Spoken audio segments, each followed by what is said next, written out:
বিসমিল্লাহির রাহমানির রাহিম। প্রিয় মুসলিম ভাই ও বোনেরা, আলহামদুলিল্লাহ, আমাদের জীবনে আবারও উপস্থিত হয়েছে রহমত, মাগফিরাত ও নাজাতের মাস, পবিত্র রমজান। রমজান কোনো সাধারণ মাস নয়। এটি সেই মাস যে মাসে নাজিল হয়েছে পবিত্র কুরআনুল কারীম।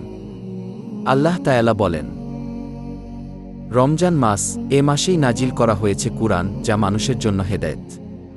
রমজান আমাদের জন্য আত্মশুদ্ধি মাস, গুনাহ মাফের মাস, দোয়া কবুলের মাস। রাসূলুল্লাহ বলেছেন, যখন রমজান আসে, জান্নাতের দরজাগুলো খুলে দেওয়া হয়, জাহান্নামের দরজাগুলো বন্ধ করে দেওয়া হয় এবং শয়তানদের শিকলবন্দি করা হয়।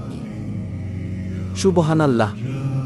ভাবুন তো, জান্নাতের দরজা খোলা, এর চেয়ে বড় সুসংবাদ আর কি হতে পারে? রমজানের রোজা শুধু না খেয়ে থাকা নয়, রোজা হলো তাকওয়া অর্জনের মাধ্যম। রোজা আমাদের ধৈর্য শিখায়, সংযম শিখায়, দরিদ্র মানুষের কষ্ট অনুভব করতে শেখায়। রাসূল আরও বলেছেন, যে ব্যক্তি ঈমানের সাথে এবং সওয়াবের আশায় রমজানের রোজা রাখে, তার পূর্বের গুনাহসমূহ ক্ষমা করে দেওয়া হয়। রমজানের শেষ দশক বিশেষ গুরুত্বপূর্ণ। এই সময়েই রয়েছে হাজার মাসের চেয়েও উত্তম রাত, লাইলাতুল কদর। এক রাতের ইবাদত হাজার মাসের ইবাদতের সমান।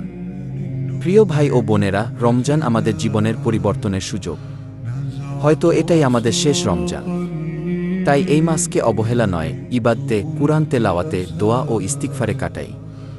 নামাজ ঠিক করি, গীবত পরিহার করি, মিথ্যা ত্যাগ করি।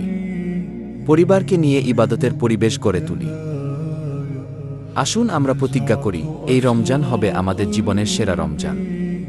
এই রমজান হবে গুনাহমুক্ত জীবনের শুরু। আল্লাহ আমাদের সবাইকে রমজানের হক আদায় করার তৌফিক দান করুন। আমিন। ওয়াসসালামু আলাইকুম ওয়া রাহমাতুল্লাহ। ভালো লাগলে ইউটিউব চ্যানেলটিকে সাবস্ক্রাইব করে রাখেন।